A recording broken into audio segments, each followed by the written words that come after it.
guys, I just wanted to give a quick review about Ted's woodworking package. You know, there's a lot of places that you can find woodworking plans.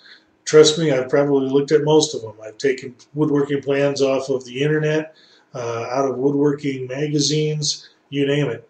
And the biggest problem that I've come across is that they're not detailed enough so that when you get into the final and minute details of the project, you don't have enough information and you're left trying to guess, you know, how to finish out the project. And that's just not the way you want to go. You know, another problem that I've had is I can't tell you how many hours I've wasted just trying to find a plan that I came across in one of my old woodworking magazines.